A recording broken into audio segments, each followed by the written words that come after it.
tarde a todos. Eu quero agradecer o convite de estar aqui representando a Unimed Belo Horizonte e contar a história de como a cooperativa definiu o seu percurso em cima de um sistema na saúde suplementar que a qualidade fosse o valor. Inicialmente, dois itens muito importantes para definir esse valor, como que a cooperativa enxerga um processo de qualidade na saúde suplementar. O primeiro ponto é que a questão da sustentabilidade. Nós acreditamos que a qualidade que é o grande vetor para a sustentabilidade do sistema de saúde suplementar. E por quê?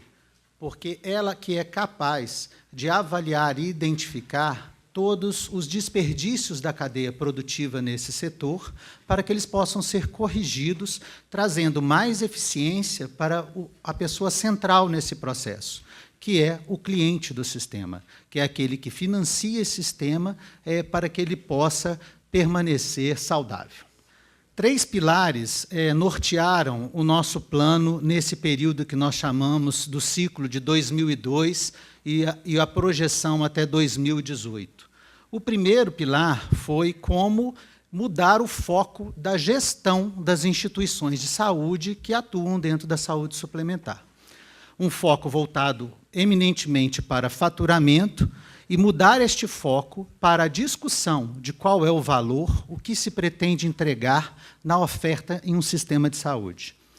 Então, a qualidade passa a ter o valor desse sistema e como fazer essa mudança? Ela tem que vir desde os processos básicos de gestão hospitalar, da operadora, até a divulgação pública dos resultados desses processos. E aí, didaticamente, nós dividimos esse primeiro estágio, que é a mudança do foco da gestão, que foi necessário, porque a grande pauta existente entre uma operadora, no caso a cooperativa, e os seus prestadores de serviço, é sempre uma discussão baseada no índice de reajuste, no faturamento, nas contas que são apresentadas mensalmente em cada competência. Existe um conjunto de itens da discussão de faturamento que mobiliza todas as estruturas, tanto a de operadora quanto dos prestadores de serviço, demandando um volume de energia significativa na atividade dos gestores dessas instituições. Para tanto, o nosso primeiro processo foi como fazer um Lean no processo de faturamento, no qual nós criamos um conceito em que nós iríamos aglutinar, sem perda de valor, diárias, taxas globais, diminuindo a quantidade de itens que vinham mensalmente à pauta, anualmente à pauta, nas negociações dos contratos. Para isso, foi determinante uma atitude da cooperativa de estabelecer um contrato com toda a sua rede e estabelecer cláusula de reajuste neste contrato. Então, desde 2002, nós temos contratos firmados com toda a rede assistencial, com cláusulas firmadas, principalmente, aqui eu vou focar na parte hospitalar. A evolução desse processo, que já está aqui, então já estou saindo do processo de 2002 e mirando o processo de 2018, nós enxergamos que esse processo precisa ter mais um segundo movimento de enxugamento do número de itens, e aí nós estamos trazendo a discussão da metodologia de DRG. Por quê? Aí nós já vamos mostrar um pouco dos resultados. Quando nós implantamos, nós temos a quase totalidade dos nossos procedimentos cirúrgicos gabaritados, que o mercado chama de pacote. Esses gabaritos foram construídos em negociação com todos os profissionais dos hospitais, onde se definiu ali a quantidade de diárias, a taxa que seria paga e os itens daquele procedimento.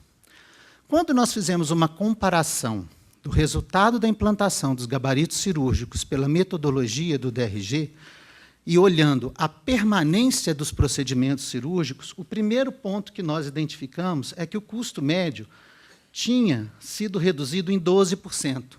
E o principal item, o principal marcador dessa redução foi a permanência.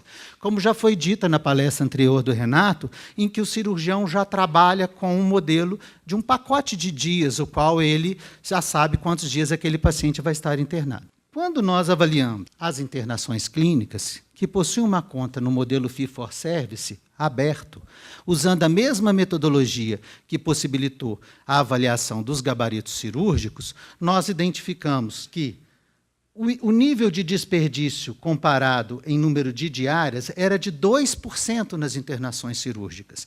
Então, o método implantado desde 2002 garantiu uma eficiência das cirurgias em toda a rede, com o turnover dos leitos hospitalares para que eles pudessem ampliar sua capacidade produtiva.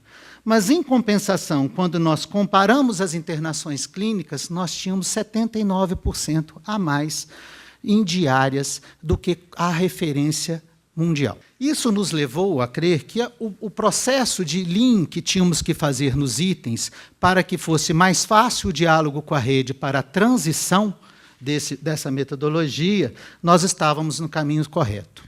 E o que fizemos para que, nesse diálogo nosso com a rede, para que ela fosse adotado esse processo? Criamos um modelo de remuneração por certificação, acreditação hospitalar.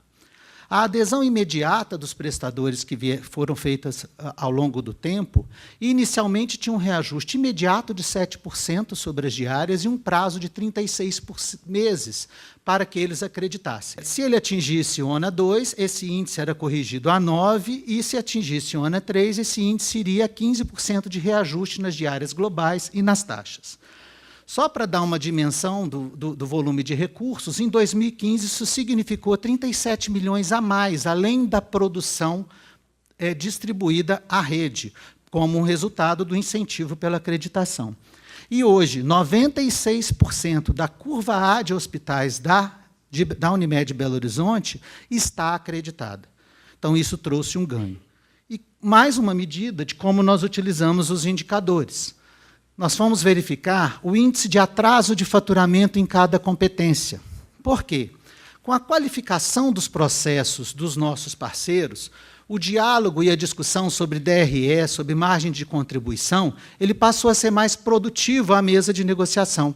Então, nós poderíamos traçar metas mais factíveis para as duas partes. E esse que levou o processo de qualificação. E eu trago aqui um indicador. Quando foi implantado esse processo, em torno de 40% da produção hospitalar estava atrasada uma competência. Hoje, eu trouxe a curva dos 3 últimos anos para mostrar que ela continua decrescendo, porque o processo de qualificação transformou os processos gerenciais, simplificando e tornando mais efetivo, inclusive, o fluxo de caixa. Outro dado importante que nós monitoramos ainda, que indicadores do ponto de vista econômico, é o índice de glosa ou adequação. Nós lá chamamos de adequação. O nosso índice é de 1,8%. Então, ele é baixíssimo, porque o processo qualificador tenta fazer uma nova roupagem na relação entre as duas instituições. A seguir, nós miramos o processo assistencial. Então, saindo de metodologia de indicadores para ver o resultado econômico da nossa intervenção, nós passamos a fazer a nossa primeira incursão para verificar indicadores na parte assistencial. E miramos 3 processos que consideramos matriciais dentro da assistência médica: o pronto atendimento, a comissão de controle de infecção hospitalar e a terapia intensiva. Nós fizemos negociações com os hospitais, estabelecendo qual era o ponto que nós queríamos avançar nestes itens, e eles traziam qual era a demanda necessária de aporte financeiro para esse avanço. Um exemplo que eu trouxe aqui é a questão da urgência e emergência. Por parte da Unimed, nós queríamos classificação de risco em todos os pacientes, atendimento à nossa ambulância, quando ela está precisando de remover um paciente, e que houvesse um médico emergencista na sala de observação. Porque, geralmente, na atividade de urgência e emergência, o profissional está no atendimento do fluxo de demanda que chega à porta do hospital, e os pacientes, muitas vezes, se solicitam a internação e ficam na sala de observação. E no modelo de tabelas clássico que nós vivenciamos, não existe esta avaliação em sala de observação. Então, por parte dos hospitais, a contrapartida era: eu quero que remunere o meu médico que fica na sala de observação. Então, novamente, o processo de negociação entre partes, cada um estabelecendo qual ponto gostaria de avançar, nós criamos um projeto que é esse projeto de urgência e emergência e que hoje está implantado na grande maioria dos hospitais. Qual que foi o impacto para o nosso beneficiário? O tempo de determinação entre a internação e a chegada ao leito. Nós passamos a medir se o cliente que se solicita uma internação na urgência e emergência, que estava ficando em torno de 72 horas aguardando um leito, ele cai significativamente. Eu trouxe dados recentes para esse resultado do projeto, mostrando, no final do ano passado, o quanto que esse tempo de espera diminuiu, com a presença de um médico na sala de observação, cuidando para que ele tivesse o seu fluxo normal de ocupação de leito. Bom, o outro processo matricial que trabalhamos foi com relação às comissões de controle de infecção hospitalar. Nós fizemos uma busca em toda a rede para identificar se o manual da Anvisa sobre os procedimentos padronizados para uma comissão de controle de infecção hospitalar estavam sendo adotados em toda a rede. E motivados, é claro, com o que a literatura traz, né? Nós trouxemos aqui esse trabalho mostrando o quanto que os eventos adversos determinados por infecção são evitáveis, né, dentro do processo assistencial. Eles são quase 84% evitáveis. Então, ele tem um impacto muito significativo quando você o escolhe como um modelo para poder transformar a qualidade hospitalar. Fizemos uma reunião com todas as comissões, através do nosso comitê de infecção, e atribuímos indicadores que seriam acompanhados desde então. Geralmente, numa negociação entre uma operadora e um hospital, a operadora considera que este serviço está incluído no pagamento de diárias. Ela considera que esse serviço é à parte. Novamente, nós tivemos que mudar o modelo e a concepção para resolver esse assunto. Então, criamos um financiamento direto às equipes quando elas alcançassem o resultado combinado para esta métrica. E aqui nós temos um primeiro aprendizado sobre esse processo nosso. Veja bem, esse é um gráfico que mostra a coluna com a taxa de infecção da corrente sanguínea associada ao catéter. Cada coluna dessa é um hospital. Então, quando você institui um indicador assistencial, nós temos que ter um primeiro cuidado, que é o cuidado do que estamos comparando. Porque se ele já faz parte do processo gerencial, da liderança do hospital, né, esse indicador com certeza vai estar muito baixo. Mas se ele não fazia parte do item de preocupação das lideranças dos hospitais, e ele começa a medir, num primeiro momento ele vai estar muito alto, porque você tinha um subregistro. E para a evolução desse indicador, nós adotamos uma metodologia que era o seguinte: vamos comparar com a referência internacional ou vamos combinar que a evolução tem que ser com melhoria de cada um a cada ano? Ele com ele mesmo.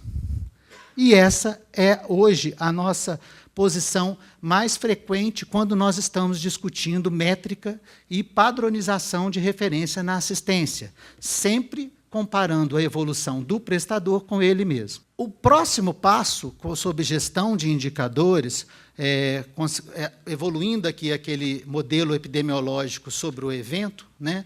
Então, nós já tratamos o local, nós começamos a ver quais são os processos assistenciais transversais quando uma pessoa procura um prestador, e aí nós temos que olhar também quais são os riscos que aquele beneficiário, quando procura um serviço, tem mais ou menos. E aí nós selecionamos algumas populações para fazer a segunda etapa do nosso processo, que foram as gestantes, as crianças e os idosos. E, a partir daí, nós fomos construindo metodologias e negociação com nossa rede de prestadores, no sentido de fazer novos combinados de como nós esperávamos que a assistência fosse feita com essas pessoas. E eu trouxe aqui para mostrar a questão do parto normal.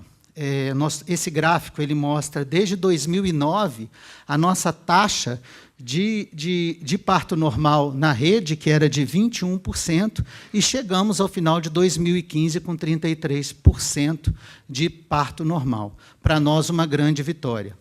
Um outro dado consequente, que tem a ver sobre a gestão obstétrica, é que nós identificamos em 2011 que, apesar do modelo fee-for-service, do acesso irrestrito e do direito aos exames em vários pontos da rede, 37% apenas das grávidas tinham todos os exames preconizados para serem realizados em seu pré-natal. Então, nós fizemos um trabalho com todos os profissionais obstetras, com o nosso comitê de especialidade, e conseguimos atingir 90% das mulheres com todos os exames.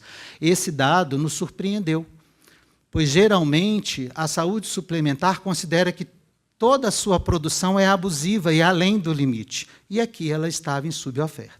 Então, é importante atentar para esses itens também quando se pretende mudar o resultado lá na ponta com o cliente. O idoso frágil foi outra metodologia que nós empregamos, né, e que segue o mesmo padrão. Agora, nós estamos discutindo a importância de um sistema de responsabilidade compartilhada.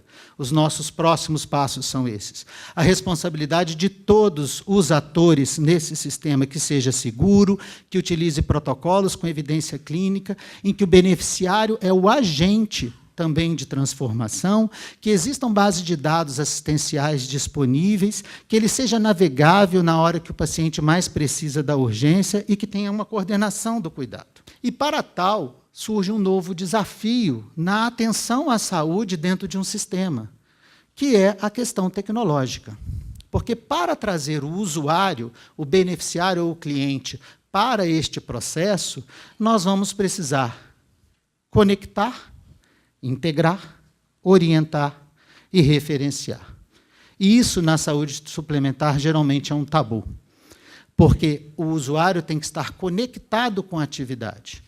Por exemplo, como nós podemos observar em alguns hospitais que já utilizam isso, quando eles informam o tempo de espera numa urgência e emergência. Ele tem que ter acesso para ele tomar a decisão. Segundo, ele tem que estar empoderado do que é evidente, que tem evidência científica de melhor resultado, para diminuir a questão da assimetria da informação entre o profissional de saúde e o cliente na hora da tomada de decisão do que ele vai fazer. E o ponto que nós avançamos mais significativamente nisso agora, nós elegemos novamente as gestantes, com a criação de uma rede social, em que essa rede social se faz a discussão entre as gestantes sobre esse momento de vida dela, mas tem um orientador, um coach, sendo feito o tempo todo e disponibilizando informação com evidência para que ela também possa tomar a sua decisão na hora do desfecho do seu atendimento obstétrico. E, para tal, nós criamos agora o que nós chamamos do ciclo de qualidade 2016-2018. Esse ciclo de qualidade tem como referência uma nova roupagem do processo de qualidade que nós chamamos de selo de excelência assistencial. Esse selo será fornecido pela cooperativa aos prestadores que estiverem em conformidade com o que foi combinado previamente com eles sobre o que nós esperamos da entrega. E o que tem como premissa para tal? Para se comparar, nós precisamos de métrica, para comparar, nós precisamos estar de acordo com o que estamos comparando, e aí nós, depois de muitos estudos, resolvemos utilizar a metodologia do DRG.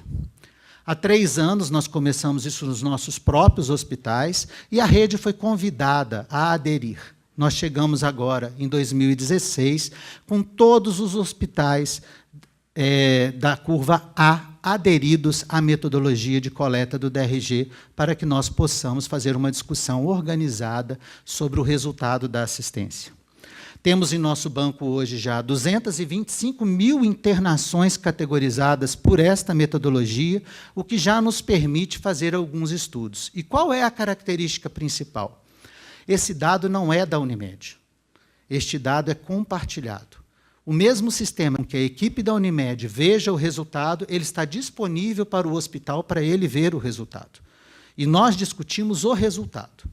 Então, é um modelo de apropriação gradual da metodologia, com conhecimento e discussão de onde pretendemos chegar. Num primeiro momento, tivemos uma discussão séria sobre, mas se você tiver mais eficiência e diminuir a permanência hospitalar, eu vou diminuir o meu faturamento e vou ficar com maior ociosidade. Nós fizemos uma avaliação nesses últimos anos sobre taxa de ocupação e temos que constatar o seguinte: o cliente sabe muito bem hoje, apesar de não ter referências técnicas sobre isso, ele sabe, do ponto de vista da conversa com cada pessoa, com cada indivíduo, de onde procurar.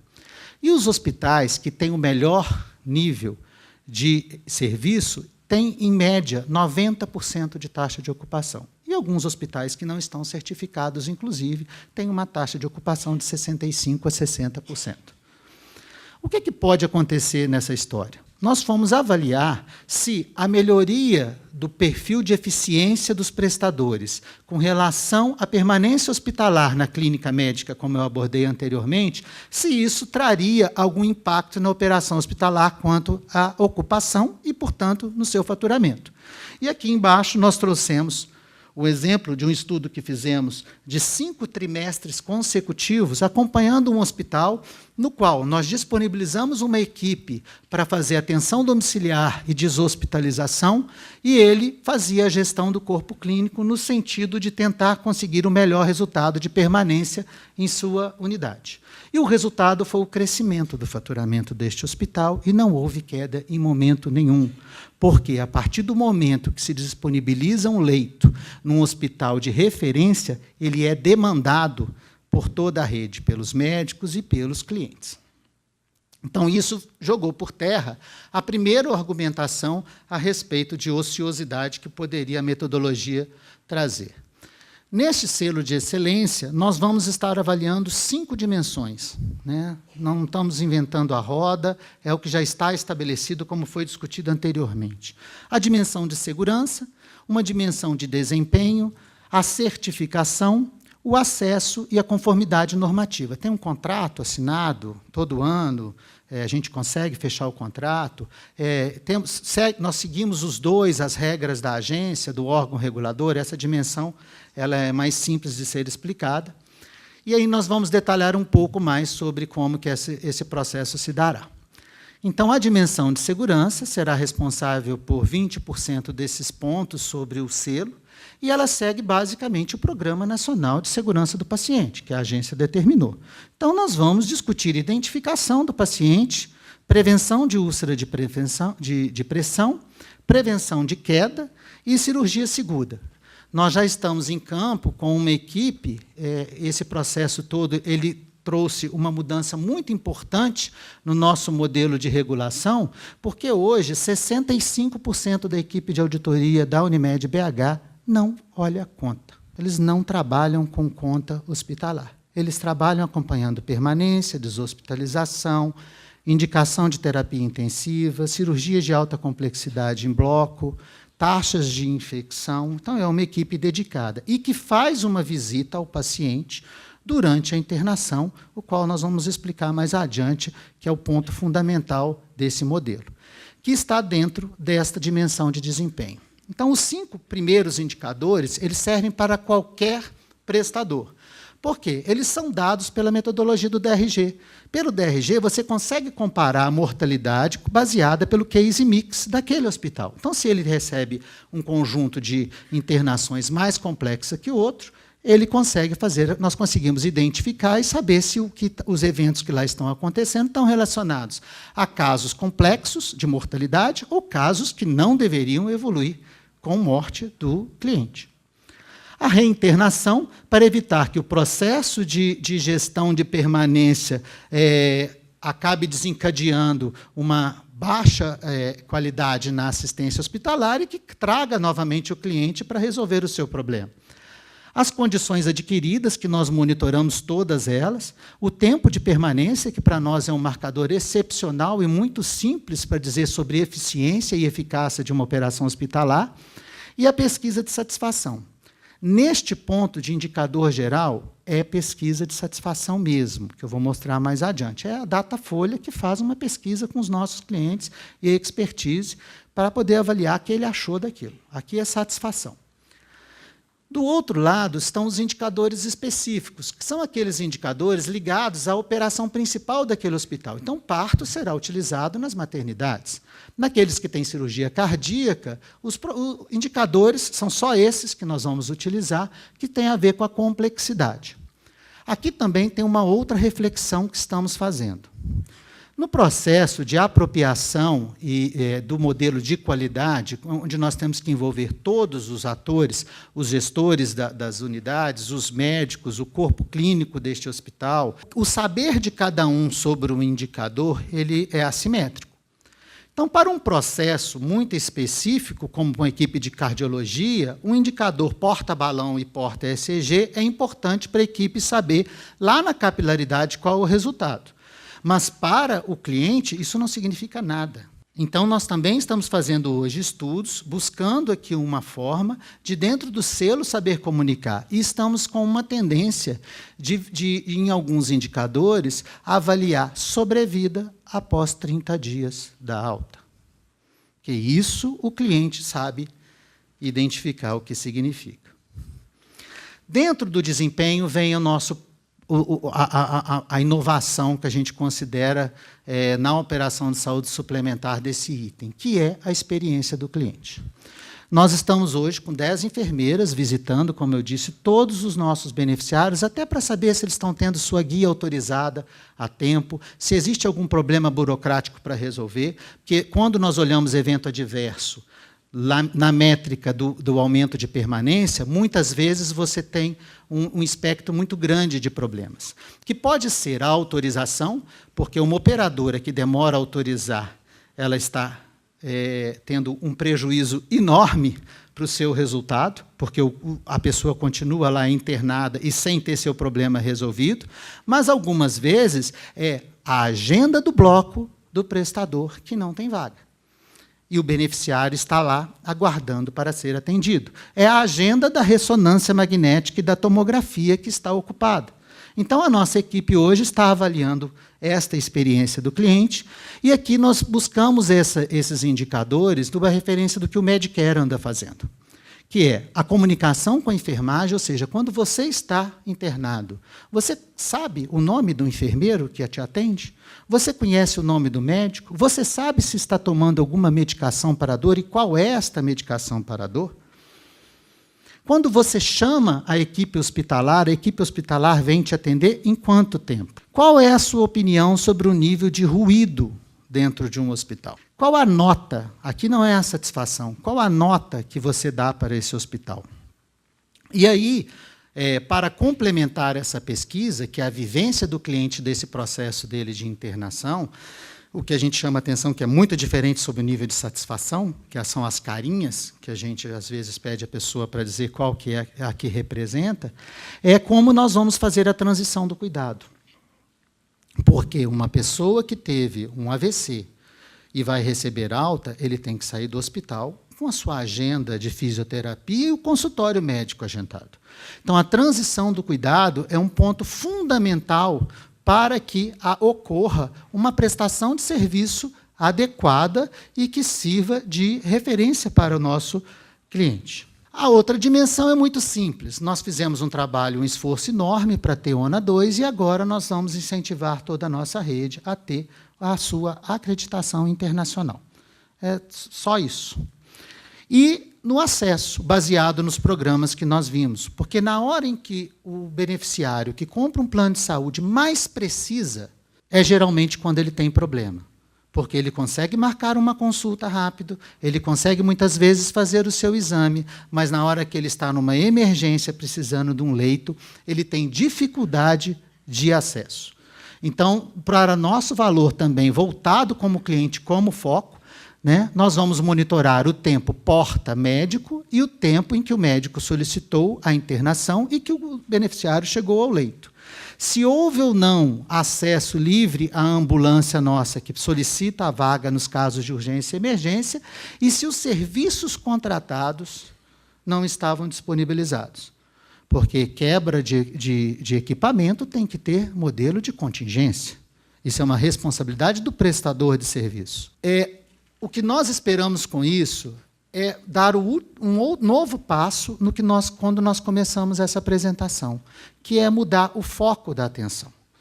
A partir do momento em que você consegue acordar que o nível de oferta está estabilizado pela metodologia DRG, ou seja, nós temos a série histórica de quais são os procedimentos que um hospital presta à operadora. Então, nós sabemos qual é o fluxo de caixa.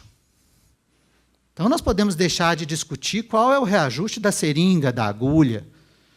Nós podemos discutir o que equivale esta oferta de leitos para prestar esta assistência e como nós queremos o resultado desta assistência. E aqui está a nossa declaração de propósito do que nós esperamos. Nas negociações, a rede vai trazer as propostas dela. E aí nós vamos chegar a um consenso. Finalizando, dentro de uma operadora de planos de saúde, como ela avalia o seu desempenho e os seus resultados, nós trouxemos aqui a avaliação que é feita pela Agência Nacional de Saúde, pelo IDSS, mostrando a nossa curva, como ao longo dos anos a nossa nota só tem subido, no sentido de termos um bom desempenho nas várias dimensões do IDSS.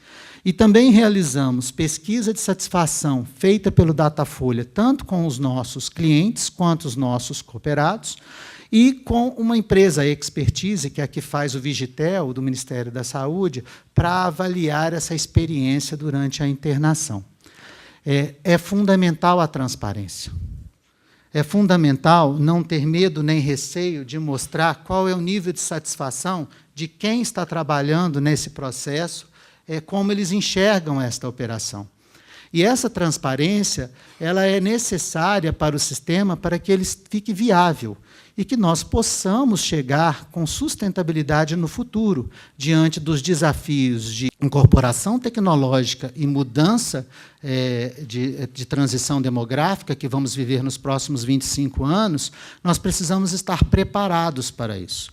Este é o caminho que a Unimed BH adotou, é o caminho que nós estamos trilhando e nós acreditamos fortemente nele.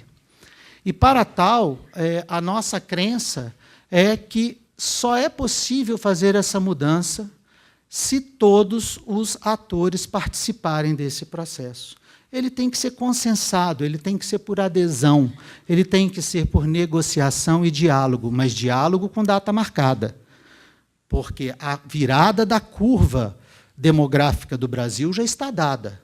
Então, quem financia esse sistema segue a mesma lógica da curva etária brasileira. Então, nós temos que chegar neste ponto com o máximo de eficiência possível, e eficiência relacionada à qualidade da prestação do serviço. Bom, esse era o que nós tínhamos para trazer. Eu estarei à disposição para as perguntas depois. Obrigado.